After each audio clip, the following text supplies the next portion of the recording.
Kanye West turns the MAGA up to 11. Our conservative Republican president has made even the socialist president of France love us, and a new study shows global warming alarmism is largely nonsense. Then, Hotep Jesus, Brian Sharp, comes on the show to discuss trolling white liberals at Starbucks. The too long didn't read is the conservatives are finally winning the culture. I'm Michael Knowles, and this is The Michael Knowles Show.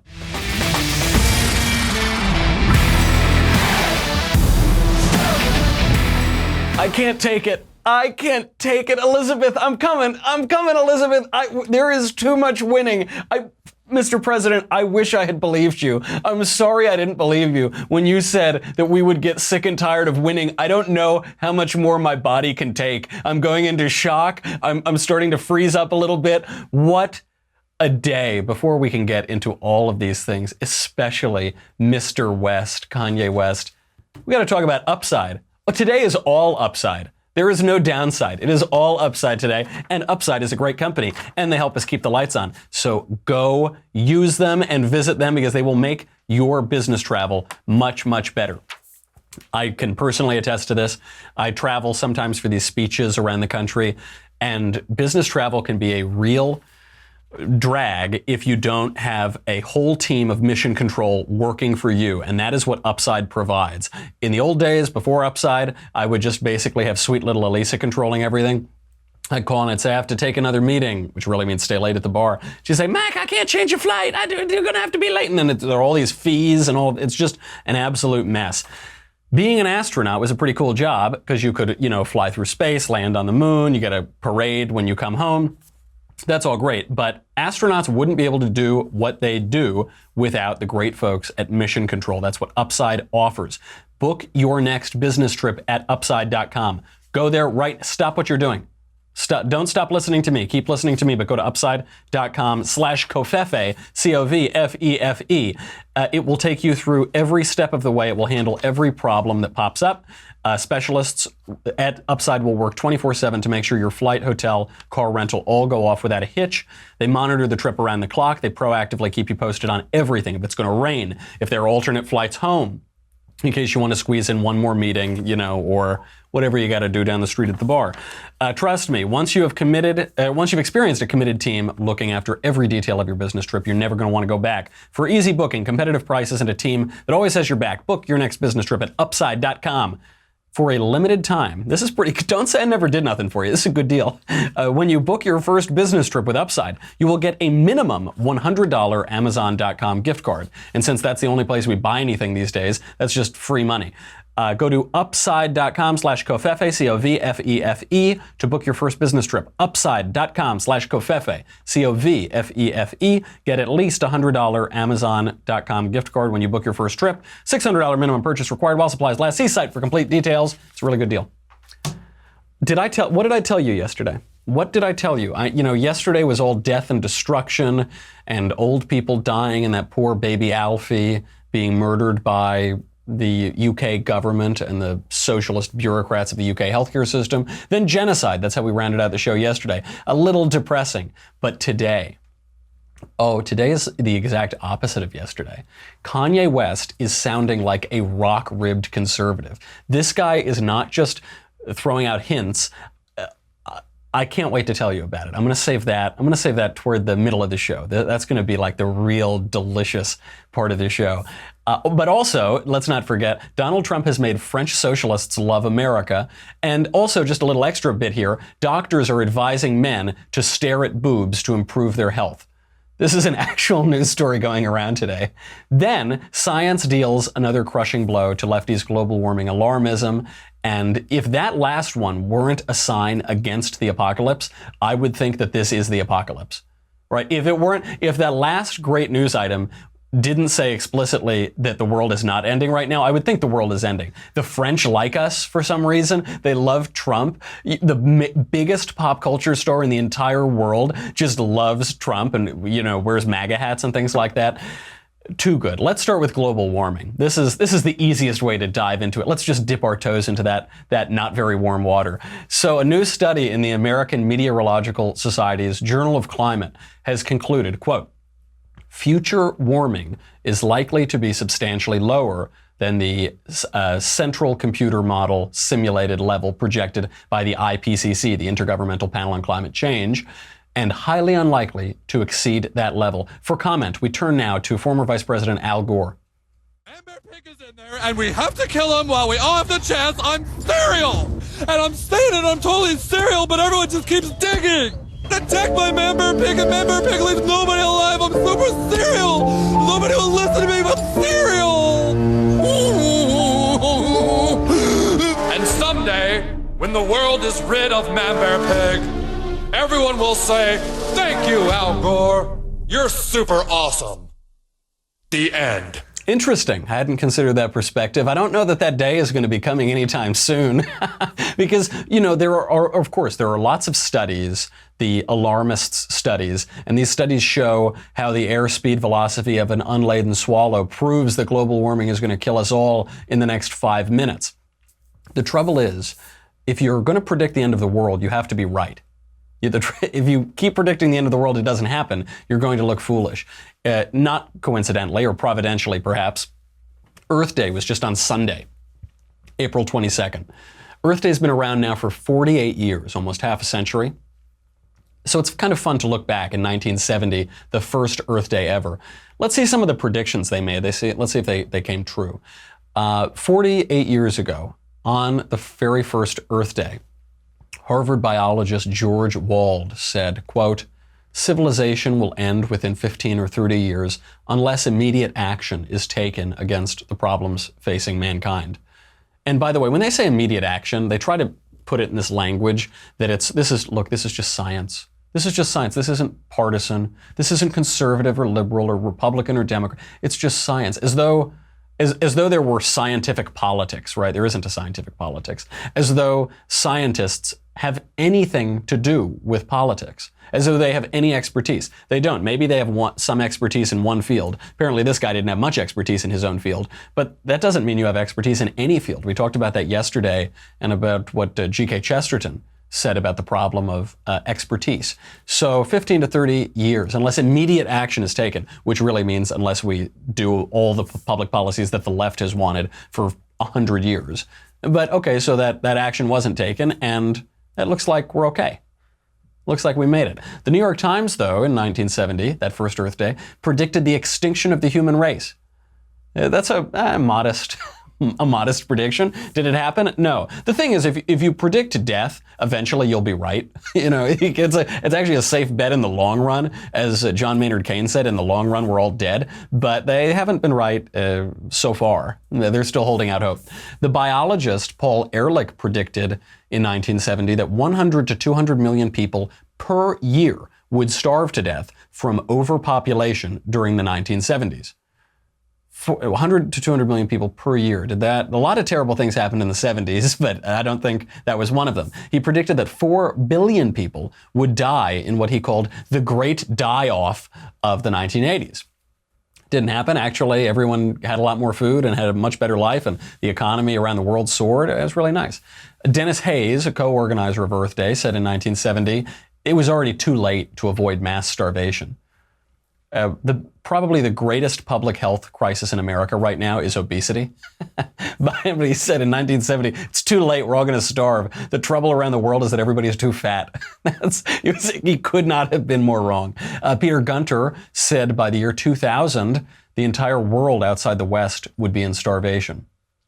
And I guess the entire world outside the West is now trying to enter the West for other reasons, not for starvation. So maybe that complicates things, but is not the case. That's not true at all. Hundreds and hundreds of millions of people have been lifted out of poverty just in China alone over the last 30 years. Just did not happen. Life magazine reported that scientists would now know, in 1970, that by 1980, city dwellers would have to wear gas masks. The pollution would be so awful, they'd have to wear gas masks everywhere. Not just those things that certain people wear on airplanes, the little filter, but just actual gas masks. Don't remember that happening. They said by 1985, all around the world, air pollution would have reduced the sunlight to the earth by 50%, by a full half. The ecologist Kenneth Watt predicted that we would run out of oil by 2000. Not only have we not run out of oil, we're going to start drilling for even more oil in all those places the Democrats won't let us drill. We're going to Anwar. We're going to drill, baby, drill. We're going to get that delicious dinosaur juice out of the ground, and we're going to keep driving our cars, and it'll be just great. They also predicted, this was Kenneth Watt, the ecologist in 1970, predicted an impending ice age, how quickly things change. And what it's all based on, by the way, is they say, if present trends continue, da-da-da-da-da. If trends continue, da-da-da-da-da. But the trouble is none of these models are ever right.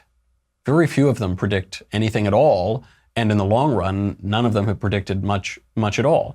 If trends continue, but the trends don't continue. We're in a dynamic space. Politics is dynamic. The climate is a chaotic environment. You could say this with presidential elections. You see this all the time. Some party wins an election and they say, "Oh the other party is over. The other party, it's over. They should just forget about their party. They should dissolve because it's over." If the present trends continue, their party's over. But trends don't continue because we're people. Politics is the affairs of men, and it changes all the time. And it's in the present, and it can change on a dime in ways that we can't predict. There are, as Donald Rumsfeld said, there are known knowns, known unknowns, and unknown unknowns. Things that you know, and things that you know that you don't know, and things that you just don't know. And that's a much truer view of the world. We just can't predict these things. The egghead experts want to say that I can tell you what the velocity of the unladen swallow will be in 2078. They don't. They just don't know. We have to get to even better scientific news, and then, of course, to Kanye. But before we get to that, I want to welcome a new sponsor. And this is very providential for you all because, listen, we talk about love on this show. We talk about romantic sort of things. I try to give a little Dr. Love advice every now and again. And I really want to thank eHarmony for coming on. eHarmony is the antidote to this terrible culture that we're in. eHarmony actually is the antidote because now, all dating is online. Everybody does online dating. I don't think anyone has gone on a date with someone they met in person since like the early 60s at this point. And so it's all online. And the question is, what are you going to do? How is that going to work in this new culture? So you could do all these lazy text messages, Netflix and chill. Hey, you up? Want to hang? And all this lazy soy boy nonsense. Or you could have these dead end conversations or these random matches. So now, it's just this lazy, really shallow and degrading thing where you just swipe and you're just like, like it's a personal ad or something. It just doesn't look great. I actually missed all of this by the grace of sweet little Elisa, but it's so, the swiping and that's all this shallow thing, that's so degrading. What you want is eHarmony. eHarmony is great. It helps real people find real matches. And it works on so many levels of compatibility. People are very compatible. They're grateful that they found one another, and you can meet the one that will complete your life. I've had some friends who have used this, who've signed up for it. They rave about it. They say it is so much better than anything else out there. eHarmony is built to help you find lasting, meaningful relationships. It uses decades of science, data, and psychological research to send you the right matches. Brings compatible people together. There's a reason that this is the #1 most trusted dating site or app in going around right now. Based on a 2018 survey of 1,600 U.S. singles, this is the #1 most trusted site and app. There's a reason why. Don't settle for something that is shallow and gross and degrading. Do something that treats you like a human being. And I couldn't recommend it more highly. Right now, don't say I never did nothing for you. I'm about to really help out your love life. Someday when you're having a romantic night, think of me. You can get a month free with eHarmony when you sign up for a 3-month subscription. Enter my code COFEFE at checkout. COVFEFE. COFEFE is an aphrodisiac. COVFEFE. Enter that code at checkout and you will get a free month. Go to eHarmony.com. Stop waiting. Start your journey to a satisfying, meaningful relationship. It can be fun to play around with all those little apps, but when you want to fall in love and have a meaningful relationship, there's one app that's built to bring you that love. eHarmony. Come see how eHarmony can change your life. eHarmony.com. Enter promo code COFEFE, COVFEFE. Ooh, a little chilled COFEFE on the half shell. Well, there's nothing like it. Get that little boudoir time started. Okay. Hey, speaking of, by the way, this This is a perfect segue. Speaking of the boudoir, in other scientific news, according to scientists published in the Archives of Internal Medicine, the British Medical Journal, and How Men Age, scientists have concluded there are about 6 proven ways to live longer, to have better health. And some of the top ways to do that are stare at boobs, have a lot of sex, and don't worry about working out too much. I have known this intuitively my whole life. I feel like maybe I'm some sort of savant, some like Rain Man of men's health, because I tell you, I didn't have to read that in a scientific study, but this is true now because apparently staring at boobs, if you're a man, makes you happier, and that's the power of positive thinking. People live longer, they report lower levels of stress, all these sort of things, and having lots of sex, I guess, is I don't think I need to convince anybody that that's going to put you into better health, have you feeling very good. And what was the final one? Oh, I'm sorry, I was thinking about boobs and I totally forgot. Oh yeah, and not working out too much. That's the other one. So you get to stare at boobs, have a lot of sex, and don't work out. Because there's something so not conservative about working out a lot, about going to the gym, and really when you're like a man and you're checking out your abs in the mirror, and you're like a little soy boy. I don't know how else to put it. Real men don't care about that much. They want to sit around and not have to go preen and like go jogging. No man should ever jog. And like they would just want to smoke cigars and eat pizza and like hang out and read and be a cool guy. So all excellent news. I was skeptical of science when they said that the world was going to end in the 1970s, but I think science is getting much, much better because they're telling us that Al Gore is a dummy and everything that we know about what makes us happy is true. A good day for science. Way, way, way too much winning. And the real winning here, or the real hashtag winning, is cultural. I like the science stuff too. It's all culture. Conservatives are finally winning the culture. This brings us to Yeezy, Kanye West. So Kanye West has been tweeting these great things out. It sounds like he's a conservative Republican. He starts out and he just tweets, decentralize. Okay, all right. Yeah, I agree. We should decentralize. We should have more local government, more local control. Then he tweets, you don't have to agree with Trump, but the mob can't make me not love him. We are both dragon energy. He is my brother. I love everyone. I don't agree with everything anyone does. That's what makes us individuals. And we have the right to independent thought. So at this point, I'm actually just a Kanye West fan. I don't really like his music that much, but I've become a Kanye West fan. So at this point now, the media are saying he's insane. They say, oh, he's crazy. Oh, he's this, he's that. Then he tweets out a picture of him wearing the MAGA hat. Because he's just playing around, right? He's just like giving you little hints. Oh yeah, I like Trump personally. Then he's wearing that MAGA hat. And the media go crazy. And they say, they're actually reporting that Kanye West is mentally ill. That is how because they're so in their own silo. They're so in their own little bubble. They don't realize that half the country voted for Donald Trump. But they don't know any of those people. They don't know anyone who voted for Donald Trump. So the only thing that this could mean is that Kanye West has lost his mind. Kim Kardashian, to her credit, tweeted out and said, mental health is a serious issue, and you shouldn't be bandying around these smears and allegations so carelessly. My husband isn't crazy, basically. Or he's no crazier than he ever was. He's no crazier than he used to be. This has been building for a few days. Kanye West tweeted out a video of Scott Adams, the Dilbert guy, he's not a right-winger or a left-winger, but he likes Trump and he kind of understands Trump. So Kanye West tweets out not just a video of Scott Adams, but a video of him watching Scott Adams. And this is really important because it's involving you in his realization. It's involving you in his participation in something conservative. It's not just a random tweet and you can say, oh, he didn't do that. It's bringing you right into his living room, right onto his computer.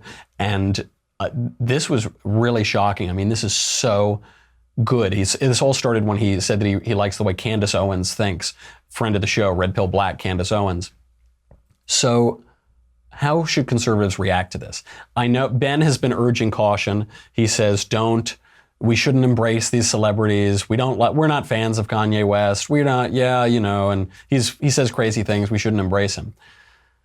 I don't disagree with the premises here that we don't always agree with Kanye West and we don't really like his music that much and we don't have to pretend that he's some great political savant or philosopher. But we should embrace what Kanye West is doing right now. We have to do it. We have to take the wins when we can get them. We should not be borrowing problems from tomorrow. Look, this is what the culture is. Politics happens now. It happens now in time and space. A lot of times conservatives won't take yes for an answer. Say, no, I don't think so. Look, do I like Kanye West's music? No. Do I have to like Kanye West's music? No. But he's doing something good. Give him credit for it. This is the biggest pop culture figure in the world, maybe other than Donald Trump, and he's embracing Donald Trump. He's wearing the MAGA hat. That's a big win. Take it. Don't say, no, he didn't do it on my terms. We're not winning the culture on my terms. Who cares? Doesn't matter. We're winning. This is a wonderful thing because politics is downstream of culture, as Andrew Breitbart was fond of saying. And politics is about people. Aristotle said the thing that makes human beings is politics. Man is the political animal. Politics is the affairs of men, and all the good politicians are people. You got to be a people person. You got to like people. And you see this in all of our presidents. All of our successful presidents, certainly, they really like people. They like being around people. You see that with like Bill Clinton, like, hey, honey, he likes people probably a little too much. But everyone is a people person. I got in trouble on Twitter when that little dog was killed on United Airlines. Someone said, you're not a people person, or you're not a dog person, are you, Michael? I said, no, I'm a people person. Donald Trump is a people person. Kanye West, same thing. This brings us to the president of France. Before I can get to that, we got to talk about Ring. Because, I'm a people person. I like a lot of people, but I don't like people who try to rob my house or hurt my family. Those are people I don't like, which is why Ring is a great product. Ring is so helpful. Ring has this video doorbell. I've talked to you about them before. They connect right to your cell phone. These guys have totally changed the home security game with a doorbell. Who would have thought? So I'm going to play a little clip that they sent over. But, this is like the Jetsons kind of technology. You go, all your cool friends have this now. It installs very easily. You click and you can just see whoever is at the door right from your phone, anywhere you are, at work or on the beach or wherever, and you can talk to them back and forth. It uploads everything to the cloud. All right, I'm going to play this clip, then we'll talk about it a little bit more. So a crazy looking guy walks up to a home. The first thing you hear is him kicking in the door, and then the homeowner catches him. Hello?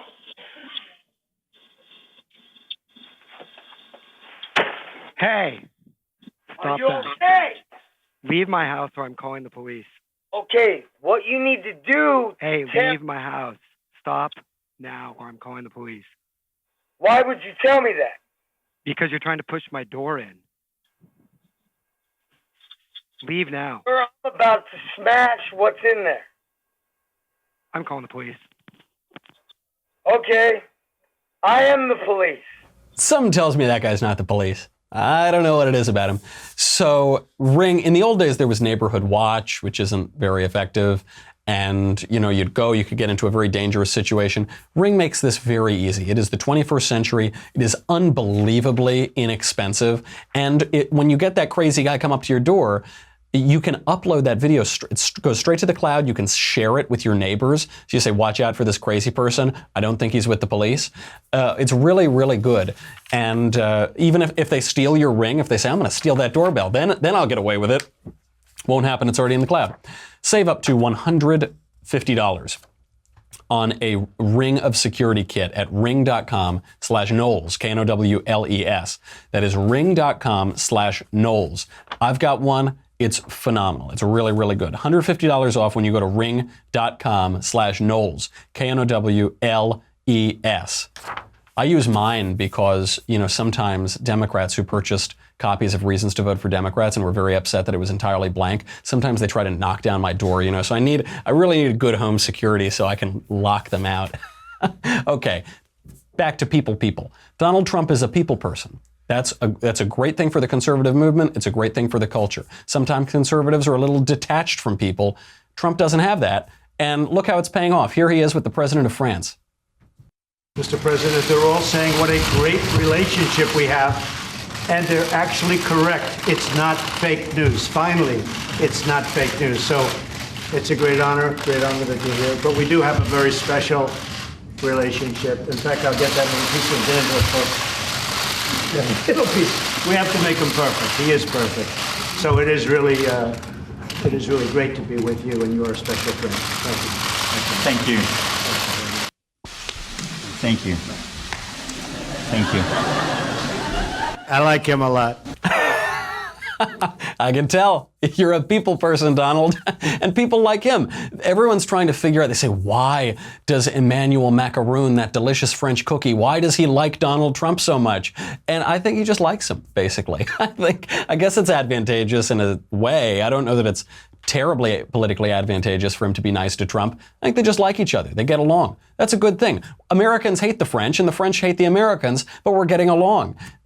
That's a great thing. It is the power of culture. And speaking of winning the culture, how important this is. I sat down yesterday with Brian Sharp, who goes by Hotep Jesus, because Hotep trolled white liberals at Starbucks. Talk about getting in there and subverting the culture. I really want to play this, but unfortunately I've got to say goodbye to Facebook and YouTube. Oh, it's really good though. You go to dailywire.com right now and sign up just so you can see this interview. So if you go to dailywire.com right now, what do you get? You get me, you get the Andrew Klavan Show, you get the Ben Shapiro Show, you get to ask questions in the mailbag. That's tomorrow. Get your questions in. Only subscribers can ask questions, though everybody can listen to them. Many are called, but few are chosen. You can also ask questions in the conversation. The next one up will be little old me. And so make sure you sign up before then. Again, none of that matters. Kanye West is wearing a MAGA hat. Kanye West is tweeting Republican propaganda for the last 3 days. Get the Leftist Tears Tumblr as soon as possible. I won't even keep talking. Go do it right now or else you're going to drown. We'll be right back.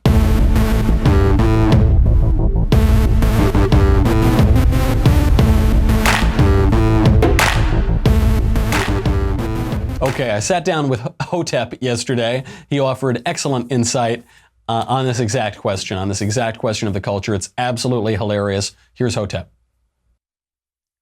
Brian Sharp, Hotep Jesus, thank you for being here. Thank you for having me. Hotep, I got to tell you, I had to pay every single penny for this delicious Starbucks. You have managed to find a way through that system and collect your reparations for Starbucks. I should say, before we talk about it, I don't think anyone who's watching has not seen this video, but just in case someone missed it somehow, this is the greatest troll of the year, at least. Here is Hotep Jesus getting Starbucks reparations justice. We about to go inside, get my free coffee.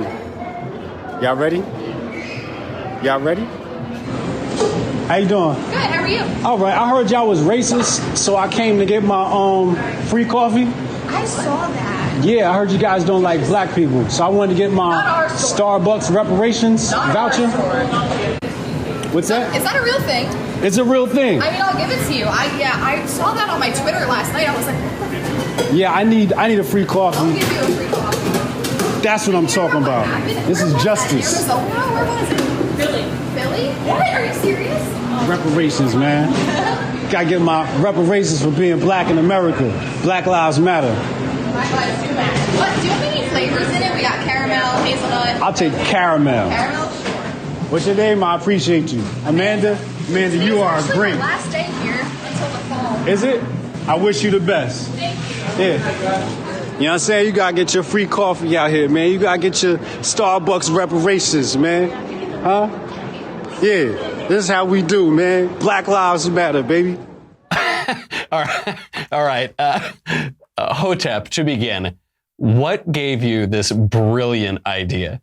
Man, I don't know. It was like a gift from God. As soon as the whole Starbucks thing happened, you know, I had this idea. I was like, if I go anywhere near a Starbucks, I'm going to claim a free coffee and I'm going to live stream it while I do it. And I just happened to be there with the fam and I look up and there's a Starbucks and I'm like, should I do it? Should I not do it? And I'm like, you know how we get down. So I just went ahead and did it, man, and had to make it happen.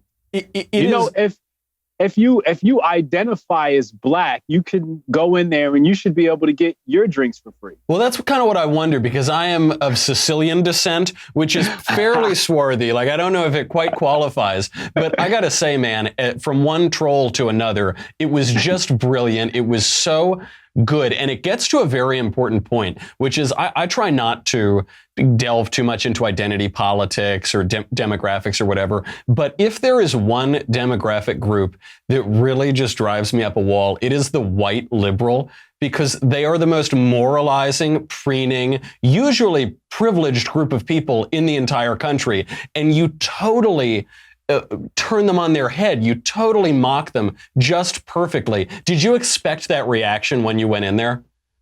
Absolutely. When I first had the idea, I knew the reaction I was going to get, and I knew I was going to get people in the right upset too. So I was like, that was more reason to do it, you know. But you're right. Like, liberals, they complain about everything, and I'm like, you guys literally have the most power. Like, you guys have all the media outlets. Like, I can't get a job unless I'm a liberal.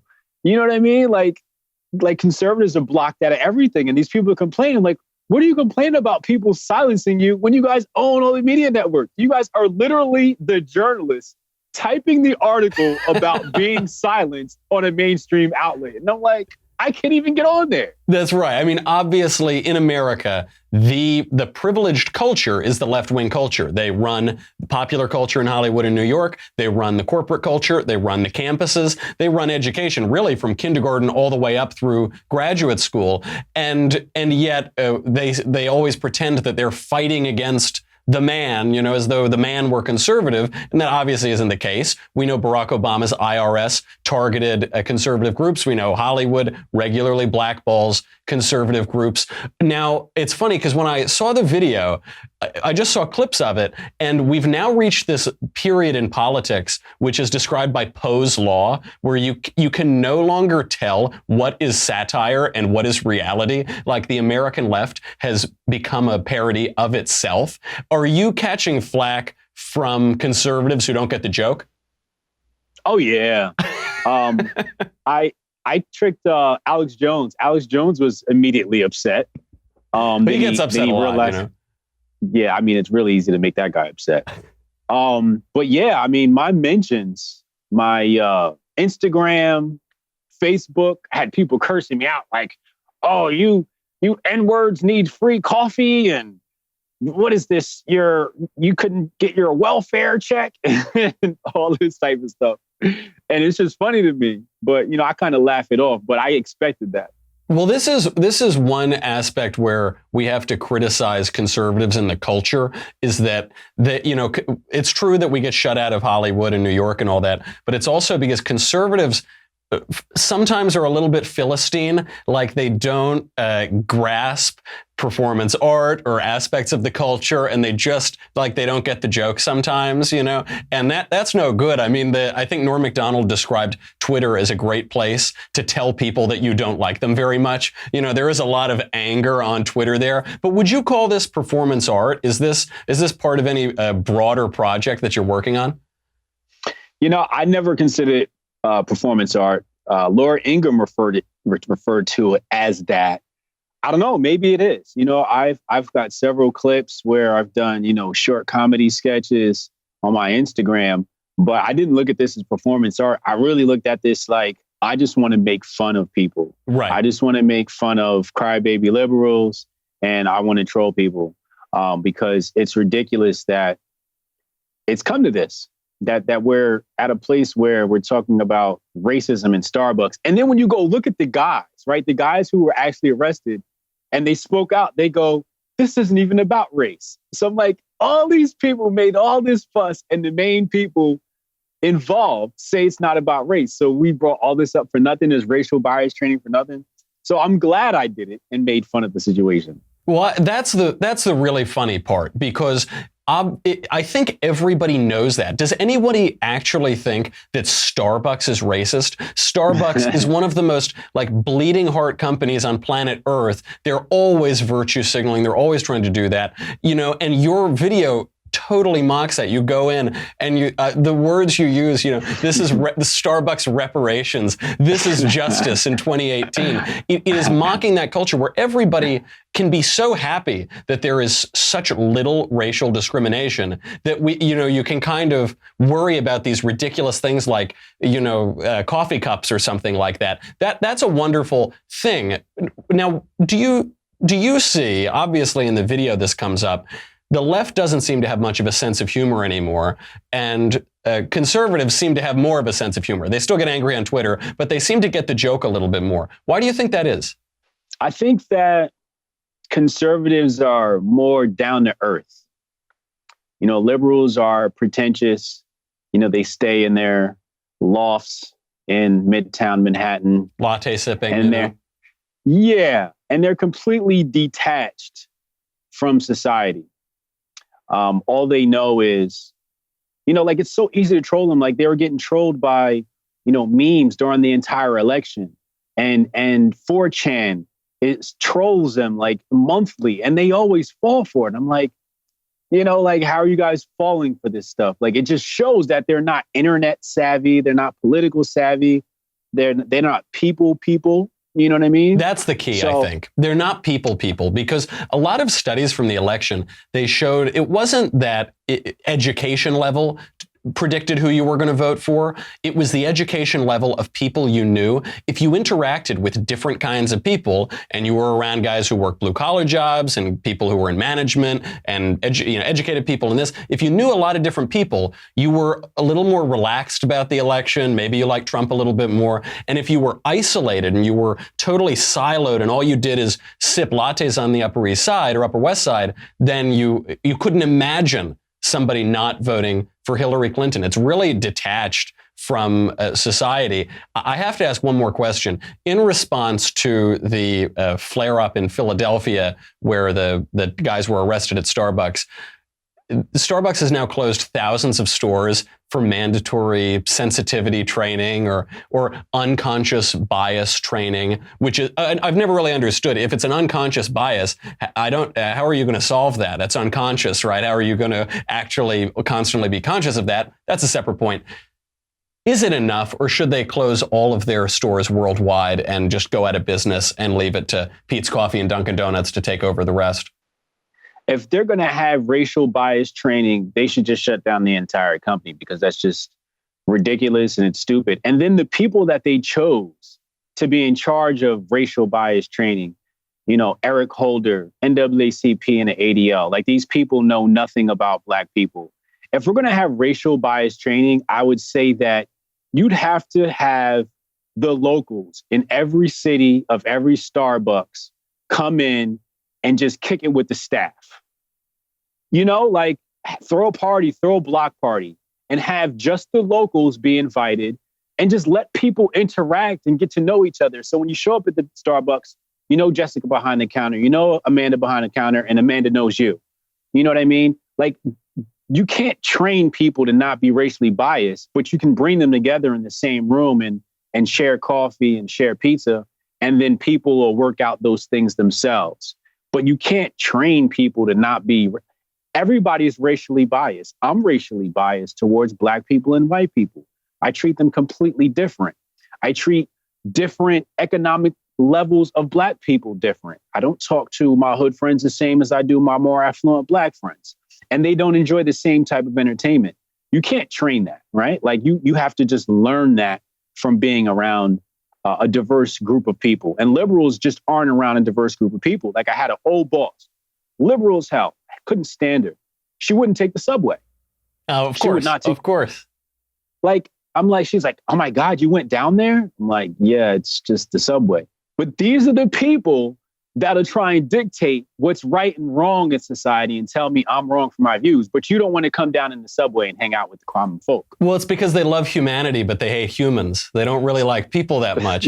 And so it's such a good point about the localism of it all. If you want to solve, if there is some problem between groups of people in a community, the way you solve that is you get the groups of people talking together and spending time together and get to know each other. You don't get some corrupt crony like Eric Holder to come in and lecture you on some academic talk about racial biases or whatever. That isn't going to solve anything. It's so pointless. It's just virtue signaling. Yeah, I'm with you. They have to shut the company down. They're moving money around. That's right. They're moving money around. Let's be honest. They're taking Starbucks liberal dollars and they're moving it into political pockets. Eric Holder is going to get a check for that. The NAACP is going to get a check for that and say, oh, this was for black people because the NAACP got a check, but NAACP doesn't do anything for black people. And then the ADL gets their check. So it's just take liberals saying, here's some money. We're going to come together and we're going to brainwash these people with more liberal politics. They're probably going to give them LGBT pamphlets. Oh, they have to. It's intersectional. And gender binary, cis, whatever vocabulary and dictionary they're out of. You're describing my identity. Thank you very much. This is what they're going to do to these people. They're going to just brainwash them with a whole bunch of nonsense. And they're actually going to create more people that are more retarded than usual. I can't even use the word retarded. That's very not allowed anymore. Yeah, even though it just means slow, but you're not allowed to say that. It's you're going to probably get arrested by the thought police for that. But it's true. It's going to sow more rancor and more division. That's all it does. It literally just keeps dividing people by different categories. Speaking of giving money to worthy causes, because giving money to Eric Holder is a very unworthy cause, but your videos are extremely entertaining. So where can people find you? Booksbybryan.com, BRYAN is the best way. You can get my Twitter marketing book, shows you how I got on TV, how I got here on this lovely show. And HotepNation.com to follow the movement. HotepNation.com. Hotep Jesus, Brian Sharp, thank you for being here. Very good to talk to you. Very funny and some very good points you made. Thank you. Appreciate it, man. Have a good one. A much needed day. That was really good. I was, while we were watching that interview that I had done yesterday, I was just going through the Twitter feed. And, we just have the Republican president and the biggest pop star in the entire world. They're just like tweeting love letters to each other right now. That's pretty good. Pretty good stuff. Get your mailbag questions in. I'm just going to be floating on a cloud for the rest of the day. I think I'm no more work. I'm just going to, not that I was planning on doing it anyway, just going to spark up a stogie, have a nice drink, put on my MAGA hat. Good stuff. I'm Michael Knowles. This is The Michael Knowles Show. Get the mailbag questions in. I'll see you tomorrow.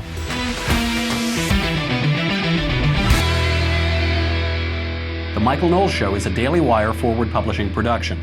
Executive producer, Jeremy Boring. Senior producer, Jonathan Hay. Supervising producer, Mathis Glover. Our technical producer is Austin Stevens. Edited by Alex Zingaro. Audio is mixed by Mike Coromina. Hair and makeup is by Jesua Olvera. Copyright Forward Publishing 2018.